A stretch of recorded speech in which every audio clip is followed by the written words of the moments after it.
ค่ะขอต้อนรับนะคะท่านเข้าสู่ช่วงที่2ของรายการเสียงจากมหาจุฬานะคะในช่วงแรกได้รับความรู้ที่สนุกสนานด้วยนะคะแล้วก็เป็นความรู้จริงๆนะคะจากคำสอนของพุทธองค์นะคะแล้วก็ท่านอาจารย์จำนงได้มาขยายความนะคะ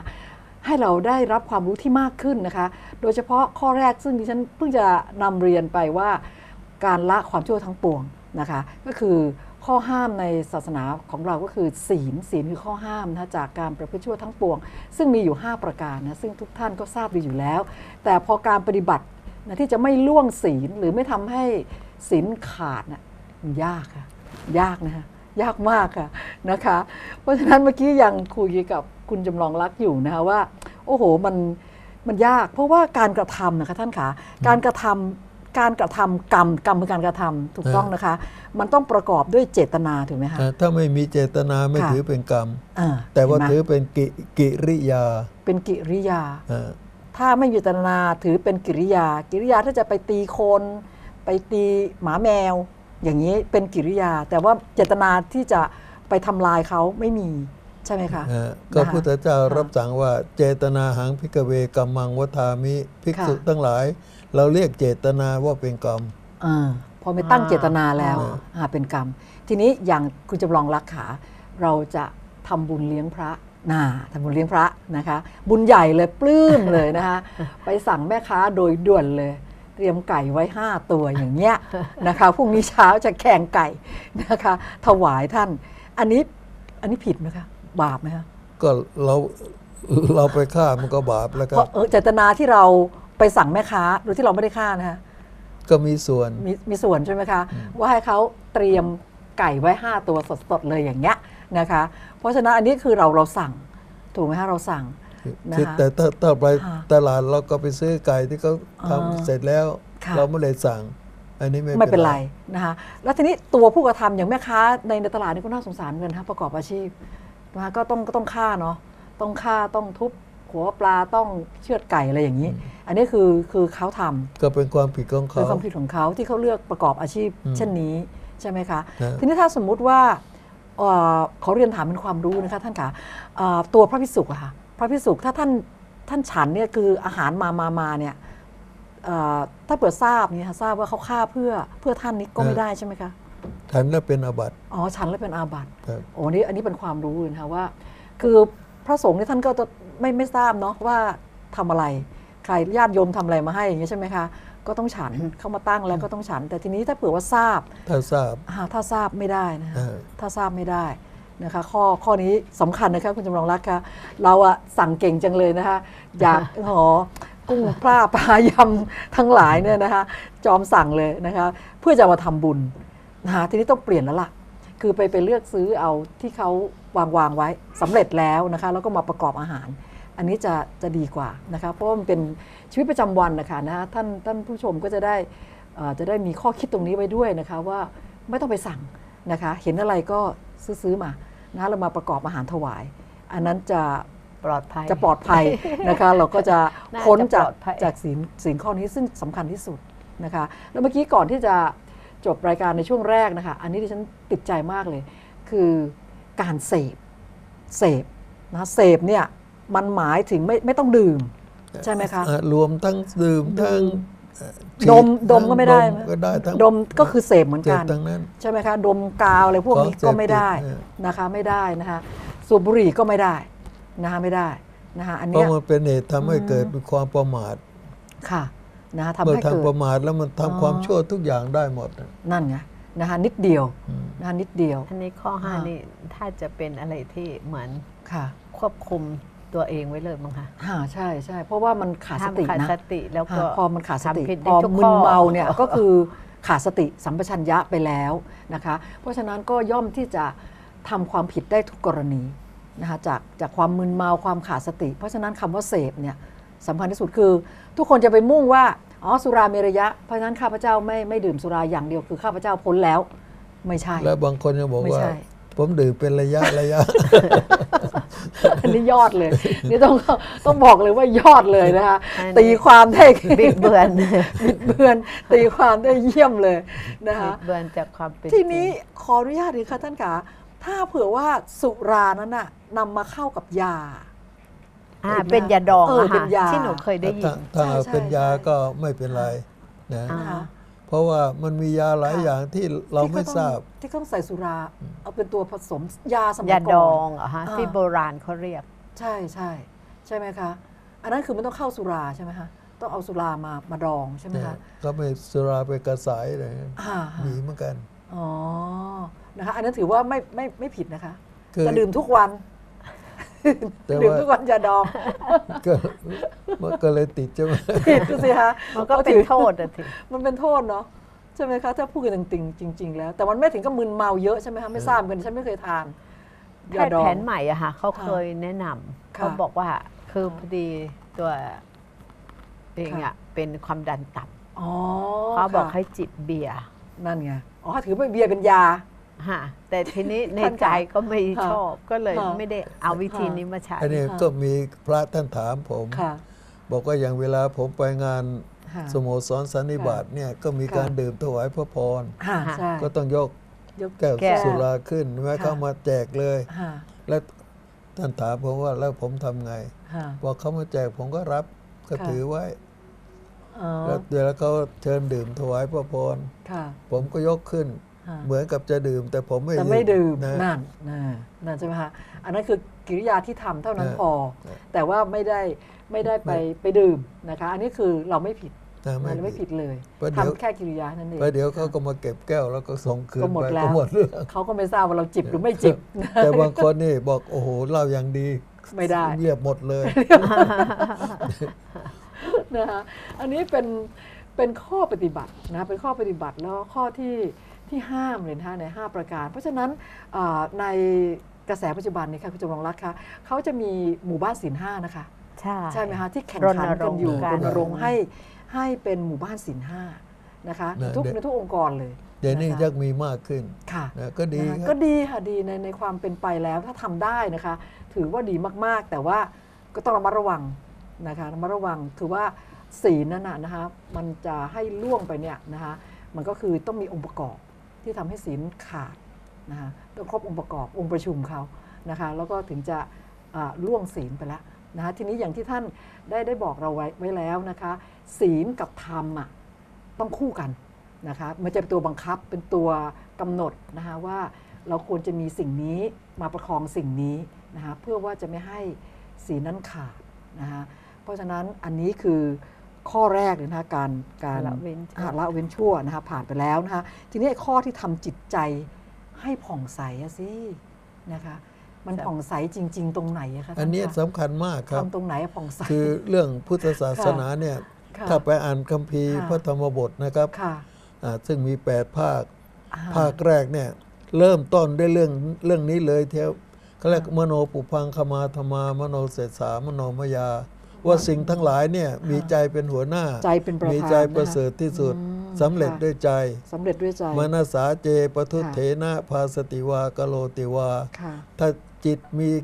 กิเลสหรือว่ามีโทษประทุษร้ายแล้ว เราจะพูดหรือทำอะไรก็ตาม ทุกข์จะติดตามเข้าไปเหมือนกับรอยล้อเกวียนที่หมุนไปตามรอยเท้าโคฉะนั้น อืม แต่ว่าถ้า ค่ะ ตรงกันข้าม ถ้าจิตของเขาผ่องใสสุขก็จะติดตามเข้าไปเหมือนเงาติดตามตัวฉะนั้น อืม นะครับเนี่ย ค่ะ เรียนบาลีต้องจำได้หมดเลยค ข้อ รับ นี้เลยคือใจเป็นใหญ่ นะใจเป็นใหญ่ ใจเป็นประธานนะคะ ที่จะทำให้ทุกสิ่งทุกอย่างดำเนินไปนะอาศัยใจเท่านั้นเอง นะ อาศัยใจ เพราะฉะนั้นทำให้จิตผ่องใสคือการทำกุศลให้เกิดตลอดเวลาค่ะหรือว่ายังไงคะ ก็ตามจิตให้เป็นกุศลก่อน ค่ะ นะแล้วก็ ค่ะ ต่อมาก็ต้องทำสมาธิ ค่ะ แล้วมันถึงจะเกิดปัญญา ค่ะ เนี่ยไอ้นี่สุดท้ายเนี่ยเรื่องสำคัญก็พระ คือ พุทธ ปัญญา เจ้า ค่ะ มีคนสรรเสริญว่าพระองค์เป็น ค่ะ ยอดเยี่ยมในด้านศีลท่านบอกว่านั่นที่พูด ค่ะ สรรเสริญนั่นยังต่ำไป อืม ค่ะ แต่ว่าถ้าหากว่าสรรเสริญว่าพระองค์มีสมาธิมีปัญญาเนี่ยอันนี้ถึงถูกต้อง อืมค่ะนั่น และไอ้ตัว สิ่งที่ ปัญญาเนี่ยต้อง ค่ะ เกิดจากสมาธิด้วย ค่ะ นะก็เขาถามคนก็ถามว่าผมไม่มีศีลเนี่ยจะทำสมาธิได้ไหมบอกก็ได้ อ๋อ แต่ว่า ค่ะ มันจะเป็นมิจฉาสมาธิ นั่นไง สมาธิ แยก ก็มีสองอย่างนะครับ ต้องไป มิจฉาสมาธิสัมมาสมาธิ สมาธิค่ะ อย่างถ้าเราอ่านเรื่องรามเกียรติ์เราจะเห็นว่าอย่างว่ายักษ์บางทีลบแพ้พระรามก็ไปทำสมาธิ ค่ะ แต่ เพื่อ ยัง จะ เป็น เรียก มิจฉา อาวุธจาก เรียกอาวุธ พระอินทร์บ้างพระพรหมบ้าง ค่ะ แล้วเอามาสู้กัน อ๋อ ไอ้ ที่ นี่ เขาบอกต้องเข้า มัน สมาธิบำเพ็ญตบะ อันนี้เป็นมิจฉา เป็น ส มิจ มา ฉา ธิ สมาธิอ๋ออันนี้ต้องแยกนะคะการเป็นสัมมาสมาธินั้น สัมมาสมาธิต้องมีศีลเป็นพื้นฐาน ศีลเป็นบาดฐานให้ เพราะฉะนั้นใน ค่ะ มรรคมีองค์ 8เนี่ยเริ่มด้วยสัมมาทิฏฐิไง อ่า ความเห็น ความเห็นช ความ อบ เห็นชอบ นะถึงจะสมาธิจึงจะเป็นสัมมาสมาธิ นะคะ ถ้า เริ่ม มี ต้นข้อแรกค่ะ ถ้ามี ต้องเห็นชอบ ถ้ามีความเห็นผิดมันก็เป็น ค่ะ มิจฉาสมา เป็น ธิ มิจฉาทันทีนะคะ เพราะฉะนั้นอันนี้ก็คือต้องสืบเนื่องโยงใยกันมานั่น ครั แห บ ละ ใช่ นะคะจนสุดท้ายถึงจะเกิดปัญญา ว่า ทำให้เกิดปัญญ สมาธิเนี่ยทำให้เกิดปัญญา ค่ะ ที่พุทธเจ้าได้ตรัสรู้เห็นไหมคือสุดท้ายพระองค์ประทับใต้ต้นอสัตถพฤกษ์ซึ่งเราเรียก ค่ะ ต้นโพ ต้นโพ เนี่ย ค่ะ เห็นไหม ค่ะ ทำสมาธิพอนึกถึงว่าเมื่อสมัยที่ ค่ะ พระองค์ยังเป็นเด็กอยู่อะนะฮะ ค่ะ ตอนที่พระราชบิดาไปพระทำพิธีแรก แรกนา นาขวัญน่ะ ค่ะ ก็พงทำสมาธิ คอยที่ใต้ต้น จนกระทั่ง ว่า บ่ายแล้วเงาต้นไม้ก็ยังไม่คล้อยตามไป แม้แต่พระเจ้าสุโธทนะเห็นเข้า ถึงก็ยกมือไหว้ลูกนะครับ ค่ะ ซึ่ อ๋ ง อค่ะค่ะการทำสมาธิ สมาธิ ค่ะ เนี่ยสำคัญ ค่ะ แต่ต้องเป็นวิชา เป็ สั น ม สั มาม มา ส ส มา มาธิ ธิต้องมีศีลเป็นพื้นฐาน ค่ะ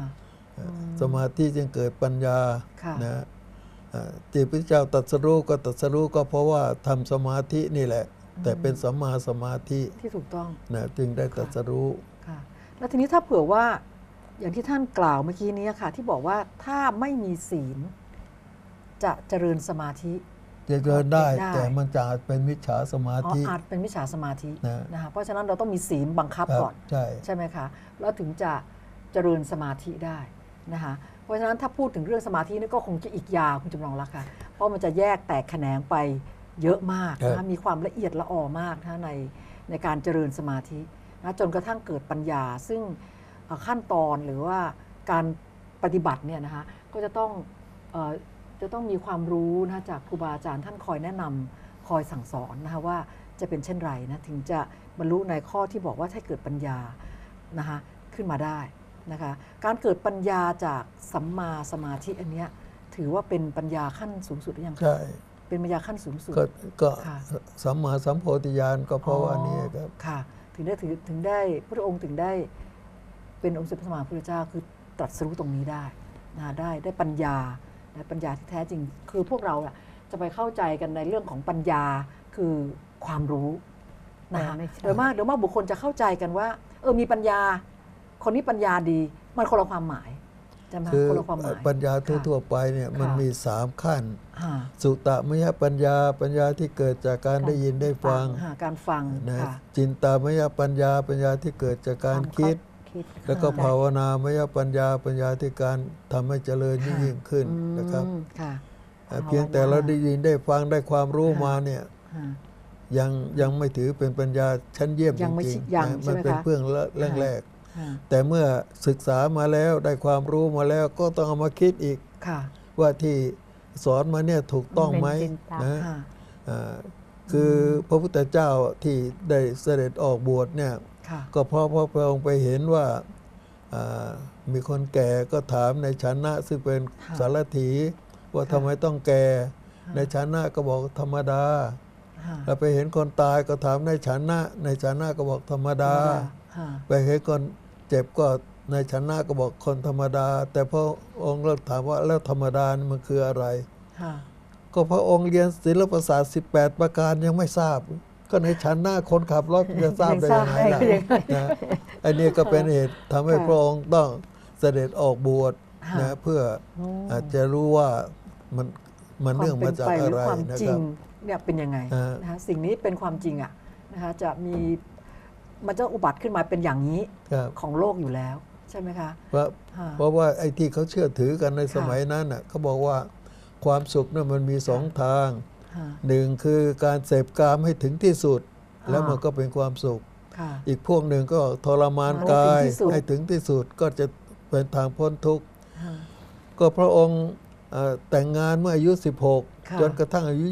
29 แล้วก็มีสนมกำนัน เย มา อะ ก แยะ มาย มากมาย นะเรื่องของกามารมณ์นี่ทรงถึงที่สุดแล้วมันไม่ใช่ทางพ้นทุกข์ ค่ะ แต่กรณีบางทีบางศาสนาบอกต้องทรมานกาย ค่ะ พระองค์ก็ไปทรมานถึงที่สุด ถึงที่ มันก็ สุด ไม่ใช่ทางพ้นทุกข์ ค่ะ แต่พระองค์ถือว่าเมื่อมันมีทุกข์ทางพ้นทุกข์จะต้องมี แต่ไม่ใช่สองทางนี้ แน่นอน ใน ไม่ สุ ใช่ ดพระองค์ก็เดินทางสายกลาง ครั สายกลาง นะ ค่ะ ไม่ใช่ซ้ายจัด ไม่ใช่ขวาจัด ค่ะ นะในสุดพระองค์ก็ได้ตรัสรู้ อืมค่ะค่ะเพราะฉะนั้นตัวปัญญาสำคัญที่สุด ตัว เลย ปัญญา ตัวปัญญาสำคัญที่สุดเลยปัญญามี 3 ขั้นตอนอย่างที่ท่านได้กล่าวให้เราฟังไปแล้วนะคะปัญญาเกิดจากการฟังอย่างเดียวยังไม่พอ เนี่ย ไม่พอนะคะสุตตามยปัญญาเนี่ยยังไม่พอ ฟังเสร็จแล้วเราจะต้องเอามาคิดว่าไอ้สิ่งที่ได้ยินมาน่ะ ก็อย่างสมัยที่เราเรียน ค่ะ มัธยมกันเนี่ยนะ ค่ะ ก็นึกถึงไอแซคนิวตันนะ ค่ะ ท่านไปนอนใต้ต้นแอปเปิล ค่ะ แอปเปิ้ลหล่น ลมพัดเย็นๆมันก็หลับไป ค่ะ ลูกแอปเปิลก็หล่นมาถูก ค่ะ ท่านตกใจตื่น ค่ะ ตั้งมา เอ๊ะ มันทำไมต้องตกมาสู่ก็ถูกเราด้วย ค่ะ บนอากาศเฟื่องว้างทำไมกระเด็น ทำไม ขึ้น ไม่ก ไประ เด็น บ้าง ขึ้นไป ก็เที่ยวไปถามใครว่าทำไมตกลงเพราะใครก็บอกธรรมดาธรรมดา ท่านก็อยากจะรู้ธรรมดานี่คืออะไร ค่ะ แล้วในสุดท่านก็รู้ได้กฎความถ่วงของ ก็ โลก ความโน้มถ่วงของโลกขึ้นมา นะพระพุทธเจ้าก็เช่นเดียวกัน ค่ะ ก็เรียกว่าไอ้ อ๋อ การเกิดแก่เจ็บตายเรื่องธรรมดา แต่ทำไมล่ะ ไอ้ธรรมดาน่ะมันคืออะไรแน่ ธรรมดาในความธรรมดาน่ะ ใช่ คืออะไรใช่ไหมคะถ้าได้ความจริงตรงนี้นะคะก็คือได้ปัญญานะคะได้ปัญญานะคะเพราะฉะนั้นการภาวนาเนี่ยนะคะอันสุดท้ายภาวนานี่หมายถึงการที่เรา จะทำบ่อยๆ ทำบ่อยๆ จนกระทั่ง ค่ะ เหมือนชาวบ้านเนี่ยลูกเห็นแม่แกงอร่อย ก็ถามว่าทำไมถึงแกงได้อร่อย ค่ะ ก็แม่ก็สอกใส่เครื่องแกงอย่างนี้บ้าง ค่ะ พอเราใส่เข้าทำมัน ไม่ได้ อร่อยที่เหมือนแม่ท ไม่เหมือน ำเนี่ยเพราะว่ามันมีความชำนาญ ยังไม่ชำนาญ นะบางที ใช่ไหมคะ จับช่าง หนักไป ตามตำราว่าเลย ค่ะ แต่ไม่ได้เรื่อง ก็ยังไม่ แต่ อ ว่า ร่อย แม่เราทำนี่หยิบโน่น เดียว หยิบนี่ไม่ ห เห็ ยิ น บ ต้อง ไม่ต้อง ช่าง ตวง เลย ไม่ต้องช่างเลย กะ นะคะ เนี่ยมีความชำนาญ มีความชำนาญนะก็กลายเป็นรสมือไป เออ นะคะคือเขาไม่ต้องมาช่างมาตวงนะคะรสชาติได้กลมกล่อมนะคะเพราะฉะนั้นอย่างสามประการเนี่ยนะถือว่าสำคัญที่สุด ทีนี้ถ้าเผื่อว่าจะมาสอดคล้องกับนักเรียนหรือการศึกษา ที่มันจะมีองค์ธรรมอยู่คำว่าสุจิปุริอะค่ะ เออ อันนี้ก็มาจากตรงนี้ ก็อันนี้แหละครับ สุ เหมื ก็ อนกัน สุ ใช่ไหม ต คะ วาก็คือฟัง ค่ะ จิก็ต้องคิด ต้อง เนี่ย คิด ฟังแล้วต้องมาคิด คิดค่ะ เมื่อคิดแล้วคิด ค่ะ ไม่ออกก็ปุก็ต้องปุจฉา ปุจฉา ก็ต้องถามครู ต้องถาม บาอาจารย์ ค่ะต้องถาม เมื่อครูบาอาจารย์ชี้แจงก็ลิขิตก็เขียน ต้อง ไว้ เขียนไว้ บันทึกไว้ ค่ะ ก็ สุ จะ จิ เป็น ปุริ ความรู้ นะคะต้องลิขิตต้องเขียนไว้ เออ เพราะฉะนั้นผู้ที่จะเรียนเก่งนะคะ ก็จะต้องครบองค์นี้ ต้องครบองค์ ต้อง ครับ ต้องฟัง เออ นะฟังคิดถามเขียน เนี่ยผ ฟั ม ง นึ คิ ก ด ถึ ถาง มเขียน ประกาศ ค่ะ นียบัตรสมัยที่ผมสอบประถมสองได้ประกาศนียบัตรนะสมัยก่อน ประถม นะ สอง ได้ทุกชั้นน่ะ ทุกชั้นมีประกาศนียบัตร แล้ว ไม่เคยเห็น สี่มุม ไม่เคย สี่มุมเนี่ย ไค จะมีสุจิปุริ อ๋อ ผมก็ถาม ค่ะ ครูท่านก็ตอบไม่ได้จนกระทั่งเรามาเรียนบาลีแล้วเราถึงรู้ ถึงได้กระจ่างในคำว่า นะ สุจิปุรินะคะเพราะว่านั้นอันนี้เป็นองค์ธรรมที่คุ้นเคยมาแต่เด็กนะคะว่าต้องมีอย่างนี้นะคะสี่ประการฟัง ก็ คิด บา ถาม ลี เขีย เรีย น กว่า สุจิปุริวินิมุตโต ค่ะ กถังโสปันติโตพเว อ๋อ ถ้าไม่มีสุจิปุริเสียแล้วจะเป็นบัณฑิตได้อย่างไร นั่น นั่น ใช่ไหมคะ นะ เพราะฉะนั้นอันนี้เป็นหัวใจเลยนะคะ เป็นหัวใจ นิสิตปริญญาเอก นิสิตปริญญาเอก ต้องสุจิปุริให้มั่นเลยนะคะ ฟังคิดถามเขียน แต่ นะ บาง คะ ทีก็มีเหมือนกัน ค่ะ นะครับ บางทีเราไปถามครูบา ค่ะ อาจารย์เนี่ยท่านตอบไม่ได้ท่านก็โกรธมีเหมือนกันคือผมเคยถามท่านบอกว่าข้าวสารเนี่ยทำไมต้องสารต้องรอเรือสะกด ค่ะ แล้วท่านก็ย้อนผมว่า ค่ะ ก็คุณเรียนบาลีมาแล้ว ค่ะ ก็สาระแปลว่าแก่น ค่ะ ข้าวสารก็คือแก่นข้าวไงล่ะเอาเปลือก ค่ะ ออกหมดแล้ว เรากินแก่นมัน ค่ะ แล้วผมก็ถามว่าแล้วช้างสารนะครับ ช้าง แก่น สาร หรือเปล่า ใช่ ท่านโนโห โกรธเลยโกรธช้างสารก็สะกดด้วยตัวรอเรือเหมือนกัน ใช่ไหมคะ ท่านบอกว่าสารตัวนี้แปลว่าช้าง ผมก็เฉย ค่ะ ๆแต่ผมก็ต้องพยายามค้น ค้นคว้าให้ได้ สาร ว่า มันมาอย่างไร ค่ะ ก็ไปเห็นพระราชเลขาและการที่ 4 และการที่ ค่ะ 5 ข้าวสารเนี่ยใช้นอนหนูสะกดครับ อ๋อ อ้าว นี่ไง แล้วผมก็ยังไม่ ค่ะ ทราบว่าทำไมต้องนอน ค่ะ หนูสะกด ค่ะ ผมก็อ่านไปอ่านมาไปเจอหนังสือของนมสก็ ค่ะ ทรงเขียนไว้ ค่ะ อ่านไปก็รู้ท่านบอกว่าสารนอนหนูสะกดเนี่ยเป็นภาษาไทยล้าหลังไทยที่อยู่นอกเมืองไทยที่ยังไม่เจริญ อ๋อค่ะ สารแปลว่าบ้าน สารแปลว่าบ้าน ข้าวสารคือข้าวที่เก็บไว้บนบ้าน อ๋อ ไอ้ข้าวเปลือกเนี่ยเขาไว้ในยุ้ง อ๋อ พอซ้อมสีเสร็จแล้วว่าเอากินก็เอาไว้บนบ้าน โอ้โห อันนี้เยี่ยมเลย นี่ นะคะวันนี้ได้ความรู้ที่ทานข้าวอยู่ทุกวัน ใช่ไหมคะทานข้าวอยู่ทุกวันแล้วข้าวสารถ้าเป็นรอเรือเนี่ยที่มาที่ไป ก็ นะคะ ต้องจับเข้าบาลีไง ต้องจับเข้าบาลี เขาเรียกจับเข้าวัด อ๋อชาวเขา จับบวช จับ ถึงจะได้ แล้วช้างสารนะคะช้าง ช้าง สาร สารก็ ค่ะ ก็ช้างบ้าน ช้าง บอกช้างสารงูเก่าข้าเก่ามีรักจะไว้วางใจ อ๋ออันนี้เป็นคำพังเพยโบราณ คือไอ้ช้างป่านะไว้ใจไม่ได้อยู่แล้ว ค่ะ ไอ้ช้างสาร ถ้าเข้า ที่ มา เรา บ้าน มาเลี้ยงไว้เนี่ย ก่อน บาง คือ ที ช้างบ้าน ควานช้างก็ถูกช้างกระทืบตาย อ๋อเพราะความเป็นช้างป่าเขามีในตัวเขา ไอ้งูเห่าที่อยู่ในทุ่งนาหรือในป่าเนี่ยมันก็กัดตาย ค่ะ แต่ที่ ฆ่าเก่า หมองูเนี่ยเอางูมาเลี้ยงแล้วเป่า ค่ะ ตาย ให้ เพ มา ราะ แผ่ งู พังพาน ค่ะ เก็บสตังค์ ค่ะ หมองูก็ตายเพราะ ตายเพราะ งู งู เนี่ย อ่า เนี่ยครับต้องศึกษาให้ละเอียดภาษาไทยลึกซึ้งมาก ลึก ครับ ซึ้งมากนะคะวันนี้นะคะเราได้ความรู้นะคะจากท่านราชบัณฑิตนะคะเต็มเลยนะคะ เต็มภูมิเลยนะคะ อย่างน้อยๆนะคะก็ไ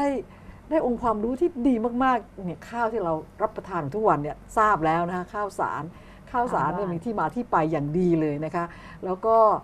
องค์ธรรมที่ดีที่สุดนะสำหรับนักเรียนนักศึกษานะคะลูกๆหลานๆเรานะคะคำว่าสุจิปุริเนี่ยนะคะสำคัญที่สุดนะคะแล้วปัญญาที่ประกอบด้วยปัญญา3ประการนะคะคือการฟังการคิดและการภาวนา อันนี้จะทำให้ก่อเกิดปัญญาอันสูงสุดได้นะคะ เพราะฉะนั้นวันนี้นะคะที่ฉันรู้สึกมีความสุขมากเลยนะคะแล้วก็ได้ทราบได้รู้สึงลึกซึ้งนะคะในข้อศีลข้อธรรมนะคะที่เราเพียรปฏิบัติกันมาเนี่ยนะคะวันนี้กระจ่างชัดขึ้นเยอะเลยค่ะต้องกราบขอบพระคุณเป็นอย่างยิ่งนะคะกับท่านศาสตราจารย์พิเศษจำนงทองประเสริฐนะคะที่ให้ความรู้วันนี้ดีเหลือเกินนะคะเชื่อว่าท่านผู้ชมท่านก็คงจะมีความรู้สึกเช่นเดียวกับดิฉันนะคะต้องขอบพระคุณคุณจำลองรักนะคะสุจริตจันทร์นะคะที่มาเป็นผู้ร่วมสนทนานะคะแล้วก็